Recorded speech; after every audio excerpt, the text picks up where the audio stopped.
तौर पे वो निगेटिव हैं। एक कंपनी जो मैं वीडियो देखकर लिया क्योंकि वो तेज़ी के संकेत दिखा रहा था, तो वो भी डीलिस्ट सी हो गई है वो कंपनी, है ना। तो मैं उन चीज़ों से भुगता पड़ा हूँ। अगर सर NHPC नहीं भाग रहा भैया, SJVN की योजना ही देख लो, NHPC की भी योजना यानी प्रोजेक्ट देख लो, अपना चीज़ें कर सकती है बिना सरकार की अनुमति लिए बिना। तो ये वो चीज़ होती है। और महारत्न कंपनियों में करीब 5,000 करोड़ रुपए बिना सरकार की अनुमति लिए परियोजना में लगा सकती है। तो हम उसको किस तरीके से अपने ऊपर लेते हैं, मेन मकसद वो है।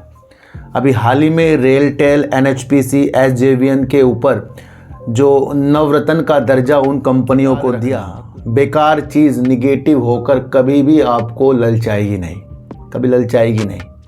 ललचाएगी तब वो आपको ऊपर बढ़कर दिखाएगी। बस इतना सा एक मकसद आप जब जब समझ जाओगे कि चीज़ों को आज सोचते हैं और वो आज आपने जो सोचा वो कल नहीं हो रहा है, तो इसका मतलब ये नहीं कि वो आगे नहीं होगा।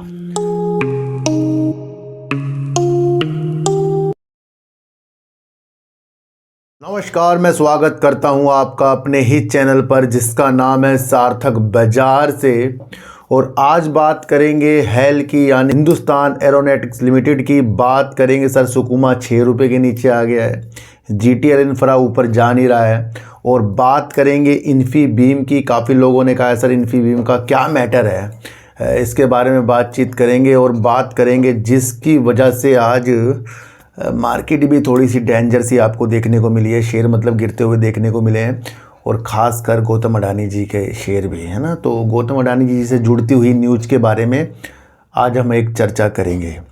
देखो सर, मैं आपको एक चीज़ फिर से एक चीज़ बता दूं कि अगर आप आने वाले दिनों की चीज़ों को आज सोचते हैं और वो आज आपने जो सोचा वो कल नहीं हो रहा है, तो इसका मतलब ये नहीं कि वो आगे नहीं होगा। शेयर बाज़ार भी कुछ इस तरीके से ही है कि जो बेकार शेयर होते हैं वो आपको ललचाई भावना से अपनी ओर आकर्षित करते हैं और लोगों के लाख समझाने के बावजूद भी हम उसकी रणनीतियाँ नहीं समझते क्योंकि वो भाग रहा होता है। तो इस तरीके से ही जब हम किसी चीज़ के पीछे पड़ जाते हैं बिना सोचे समझे और वो तेज़ी के संकेतों के साथ होता है, तो वहाँ पर देखने को मिलता है कंपनियां डीलिस्ट भी हो जाती है। आज मैं जो भी आपको बाज़ार की रणनीतियाँ, मार्केट की रणनीतियाँ, शेयर बाज़ार के अंदर जो भी शेयर होते हैं उनकी न्यूज़ और उनके फंडामेंटल की रणनीतियाँ इसलिए समझाता हूँ क्योंकि मैं भी इस तरीके से एक भुगता पड़ा हूँ। एक दो शेयर मेरी जो पोर्टफोलियो में शुरुआती तौर पे वो निगेटिव हैं। एक कंपनी जो मैं वीडियो देखकर लिया क्योंकि वो तेज़ी के संकेत दिखा रहा था, तो वो भी डीलिस्ट सी हो गई है वो कंपनी, है ना। तो मैं उन चीज़ों से भुगता पड़ा हूँ और मैं चाहता हूँ कि हमारी दृष्टि आगे की तरफ बिल्कुल स्वच्छ रहे।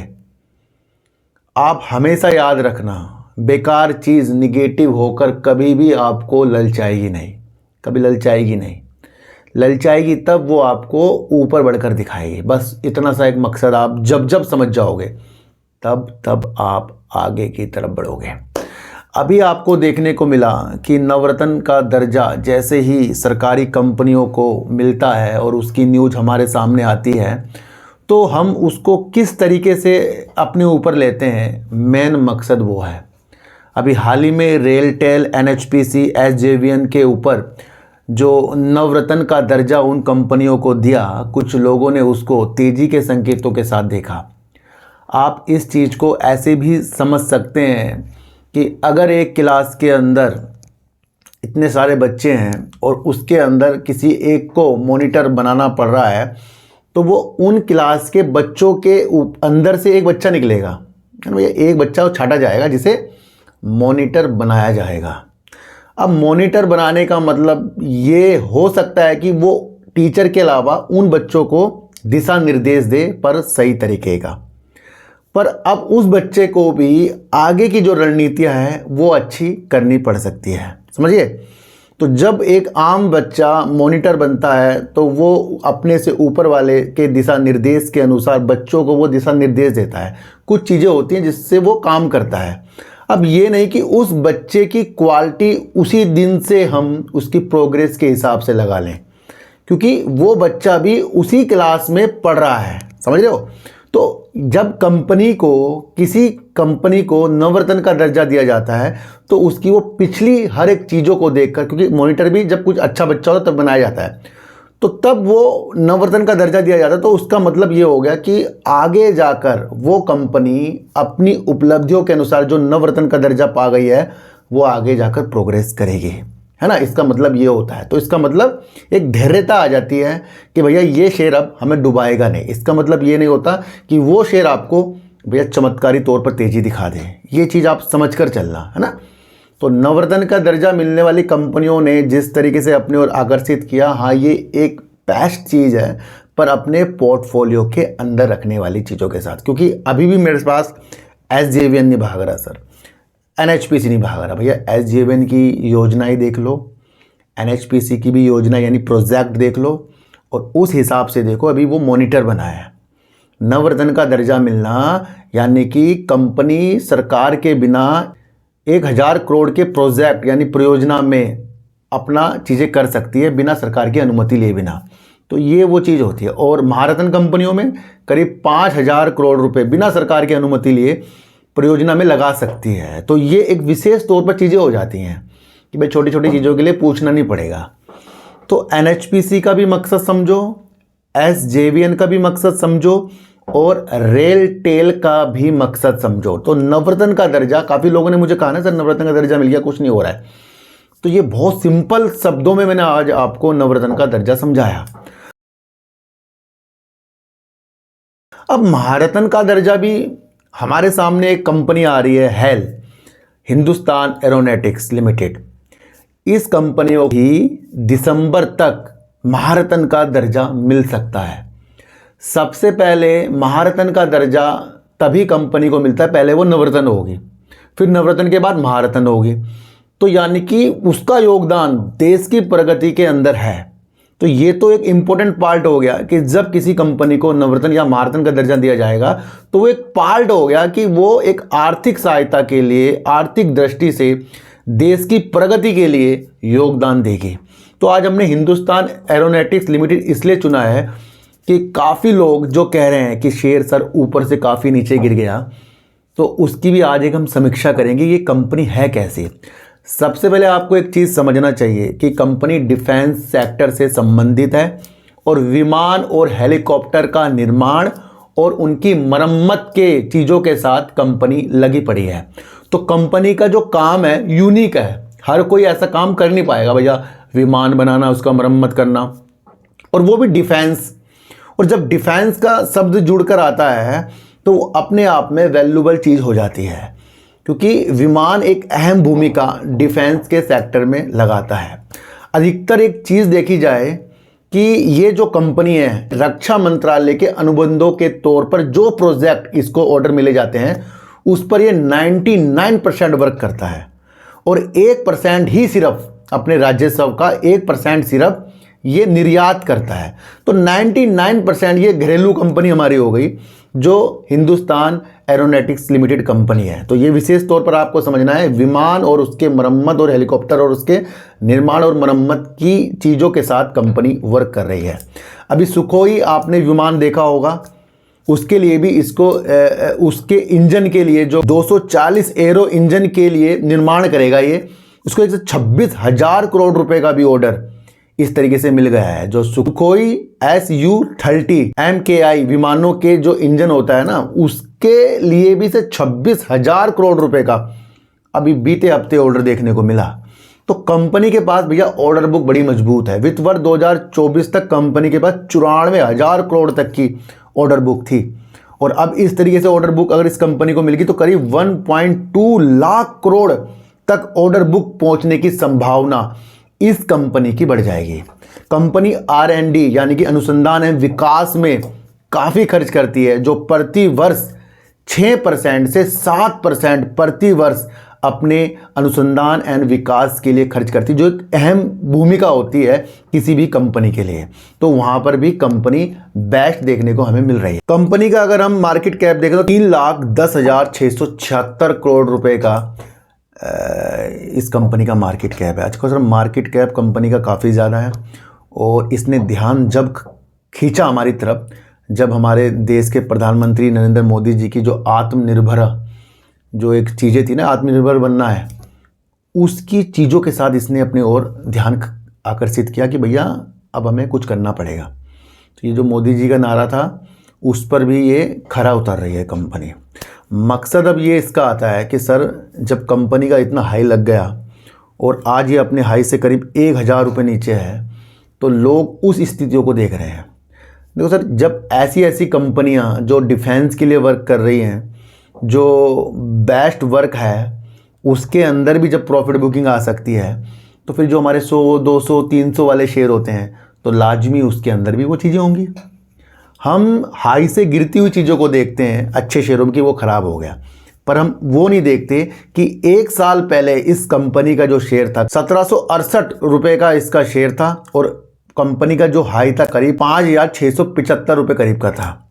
अगर हम चीज़ें को समझें तो इसका अभी जो प्राइस चल रहा है 4600 रुपये करीब का इसका प्राइस चल रहा है, जो अपने हाई से करीब 1000 रुपये नीचे है। और अगर हम इसके लो की बात करें तो लो से अगर आप समझो तो करीब 2900 रुपये करीब ऊपर है। तो 2900 रुपये अभी अपने लो से ऊपर है, अपने हाई से करीब 1000 है। तो भैया अच्छी अच्छी कंपनियों में प्रॉफिट बुकिंग होंगे।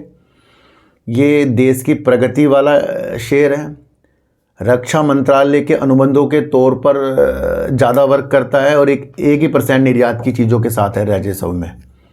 तो मेन मकसद इस कंपनी का दूर की चीज़ों के साथ है। अगर इसकी ऑर्डर बुक देखें, अगर ये निरंतर पूरी करता गया तो ये लाजमी एक ऐसा महारथन कंपनी बनने वाली है दिसंबर में, जैसे हो सकता है, तो वहाँ एक अच्छा रंग हमें दिखा सकता है।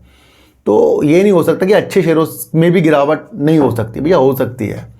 प्रमोटर की बात करें, जो राष्ट्रपति हैं, जो 71.64% के इसके अंदर प्रमोटर हैं, एफआईस कंपनी के अंदर 11.64% के हैं, डीआईस कंपनी के अंदर 8.81% हैं, पब्लिक कंपनी के अंदर 7.86% है। कैश फ्लो भी कंपनी का बेस्ट है। रिजर्व अगर हम बात करें, कंपनी 28,712 करोड़ का रिजर्व और मात्र 49 करोड़ का कंपनी में उधार है। भैया फंडामेंटल कंपनी मजबूत है। सेल की बात करें तो जून 2023 में कंपनी ने करीब 3,915 करोड़ की सेल्स और करीब 814 करोड़ का कंपनी ने प्रॉफिट कर दिया था। जून 2024 में कंपनी ने अपनी सेल्स को बढ़ाकर 4,348 करोड़ और प्रॉफिट कंपनी 1,436 करोड़। तो फंडामेंटल सब कुछ मजबूत है। महारत्न का दर्जा मिल रहा है और महारत्न हो चाहे नवरत्न हो, चीज़ों को मैंने आपको समझा दिया है। क्योंकि अगर किसी पे टैग लगने से कुछ चीज़ें बड़ी रफ्तार पकड़ सकती है, तो हम तो बिना सोचे समझे फिर यही देखेंगे भैया कौन सी कंपनी नवरत्न बन रही है, कौन सी कंपनी महारत्न बन रही है, क्योंकि फिर तो उसका शेयर एक हफ्ते तक भागता रहेगा। भैया ऐसा नहीं होता है। ये मॉनिटर वाली बात है, ज़रा चीज़ों को समझ कर करना। तो ये विशेष तौर पर आपको मैंने बता दिया है। बहुत से लोग कहते हैं सर GTL इंफ्रा में आप निगेटिव हो। बहुत से लोग मुझे बोलते हैं कि आप GTL इंफ्रा में निगेटिव हो। भैया क्यों ना हो, 14 साल तक के शेयर उड़ा रहा है, 3 रुपये से ऊपर बढ़ता है फिर नीचे की तरफ आ जाता है। इसके ऊपर बड़े बड़े लोग अपनी इतनी बड़ी बड़ी क्वांटिटी लेकर बैठे हैं कि हम जैसे तो बीच में ही दब रहे हैं। कंपनी साल दर साल सेल कम कर रही है, कंपनी साल दर साल अपना लॉस बढ़ा रही है, कंपनी के चीज़ों के बारे में कुछ न्यूज़ का हमें अता पता नहीं है, कंपनी के अंदर प्रमोटर नाम मात्र के हैं, कंपनी को जिन्होंने लोन दे रखा है अगर वो बैंक इसे NCLT के दरवाजों में लेंगे तो फिर आप सोचोगे ये मेरे साथ क्या हो गया है। तो क्या मैं उससे अच्छी बता दूं आपको?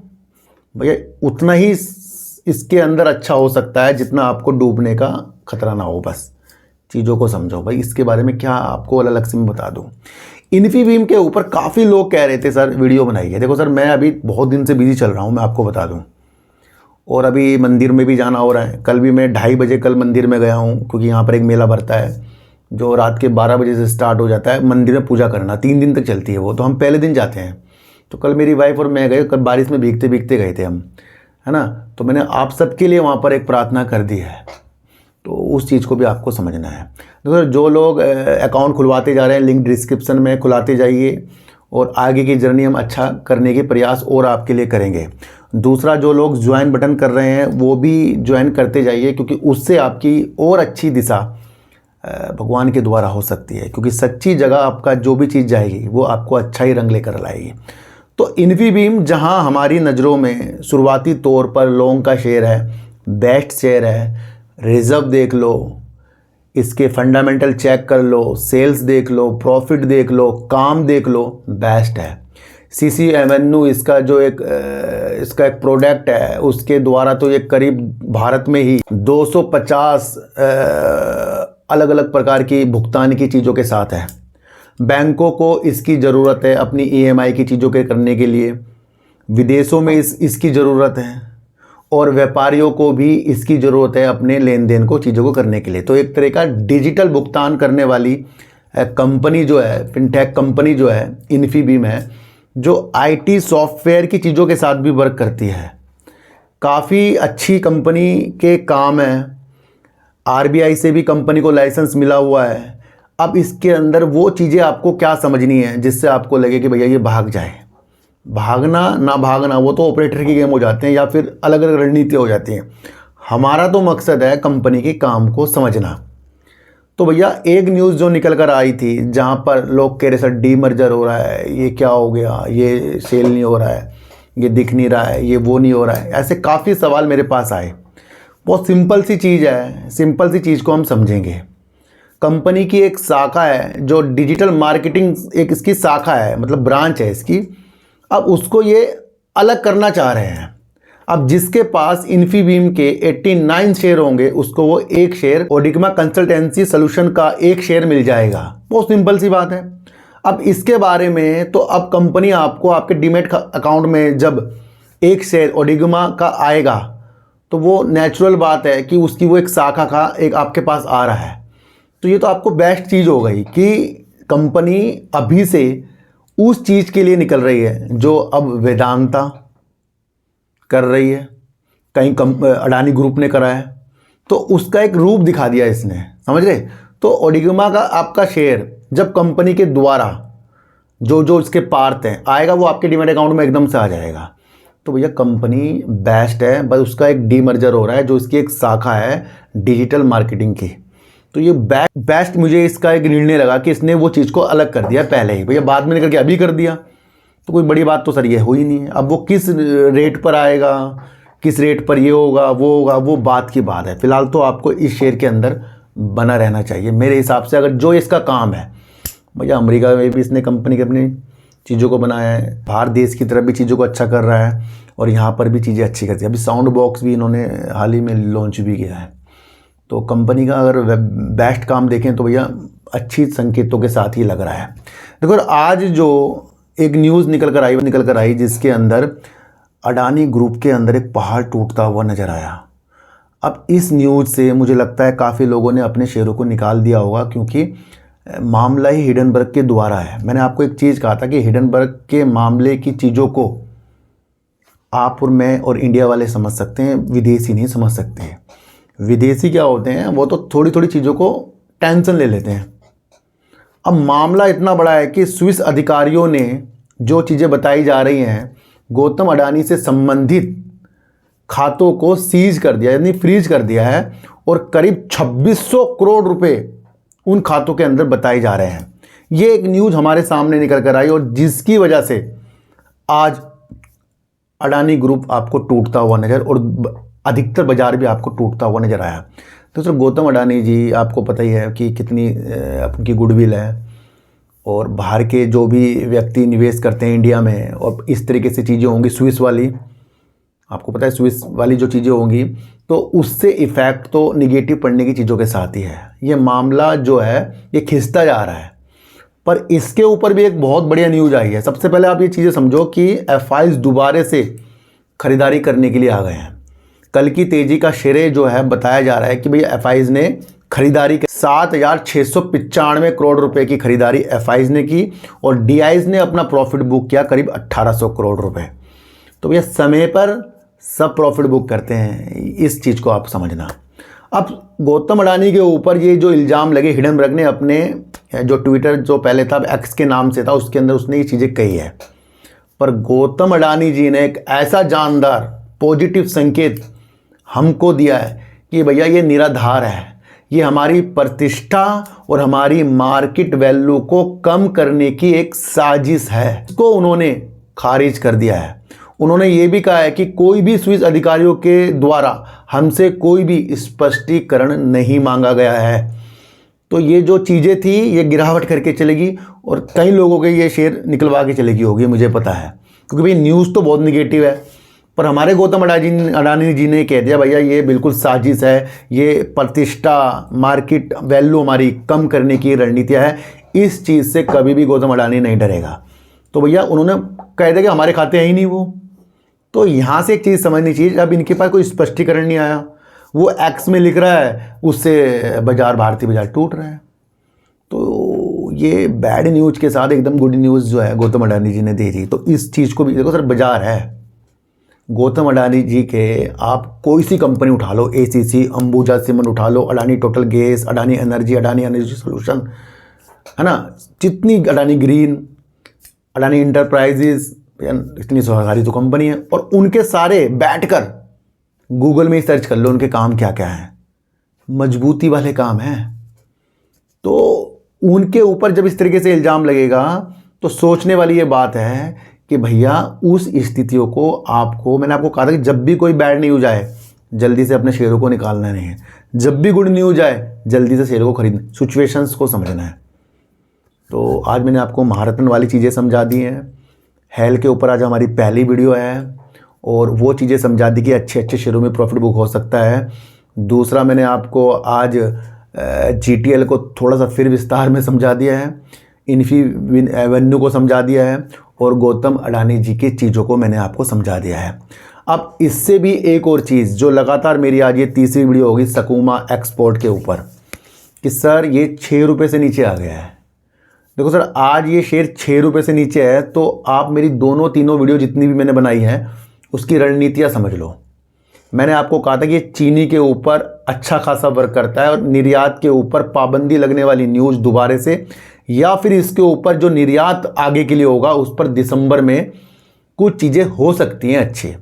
अब जब शेयर एक्सपोर्ट से संबंधित है कि जो ये खाद्य कृषि के चीज़ों को एक्सपोर्ट करता है और यहाँ पर भी अपनी चीज़ें खोज रहा है, और रिफाइनरी जो होती है एथनॉल वाली उनको मक्के की आपूर्ति कराने की चीज़ों के साथ है जो एथनॉल बनाती है, तो ये अपनी एक जगह तलाश कर रहा है। पर मेन मकसद इसका एक्सपोर्ट का ही है, जहाँ पर ये दालें, चीनी, इन चीज़ों के साथ, और ज़्यादा चीनी है वहाँ पर। और चीनी के ऊपर आपको पता ही है, सरकार कह रही है भैया पहले हम एथनॉल की यहाँ पर अपनी आपूर्ति चीज़ें देखेंगे, उसके बाद दूसरा कदम चीनी का होगा। तो वहीं से ये निगेटिव है, पर ये इतना निगेटिव नहीं है कि इसके साथ हम दूर तक नहीं जा सकते, है ना। तो जब भी न्यूज़ कोई आए उसको आपको समझना है। अब 6 रुपये से नीचे आता है ना भैया, सबकी नज़र आ जाती है कि भैया यहीं खरीद लो, वो शेयर और नीचे जाएगा। फिर इस तरीके से इन शेयरों के अंदर कोई न्यूज़ आने के बाद उस पर प्रतिक्रिया होती है। जैसे रामा स्टील के ऊपर अब न्यूज़ आ रही है, अभी इन्होंने कुछ चीज़ें की हैं तो उससे भागा, फिर दोबारा मैंने आपको स्टील के ऊपर बताया, उससे भी वो स्टील की कंपनी, उस पर फ़र्क पड़ेगा। तो इसी तरीके से अगर चीनी के ऊपर कुछ चीज़ें होती हैं तो उसको माइंड पर लगा कर चलो कि वो न्यूज़ कब आती है, कि निर्यात वाली चीज़ें कब खुलती है। बाकी इसका जो भी अगला Q2 आएगा उसे भी आपको समझना पड़ेगा। तो अगर हम इसकी सेल्स देखें सब कुछ सही है, बस थोड़ा सा ये है कि ना इसमें DIs है, ना इसके अंदर FIs ज़्यादा हैं, पब्लिक और प्रमोटर हैं। तो वो रणनीतियाँ और बाकी चीनी की रणनीतियाँ, बाकी काम बिल्कुल सही है। बाकी वही होता है, छोटा शेयर होता है, जल्दी से ललचाता है, जल्दी से भागता नहीं, उन चीज़ों को। इसलिए थोड़ा सा बड़े बड़े शेयरों की तरफ अपनी नज़रों को बढ़ाइए। छोटे छोटे शेयरों के अंदर सिर्फ कुछ हिस्सा अगर आप लगा सकते हैं लगाइए, और अपने को डाइवर्ट कीजिए अच्छे शेयरों के अंदर, क्योंकि वो आपकी साख को बढ़ाएंगे, गुडविल आपकी अच्छी आगे के लिए बढ़ती जाएगी।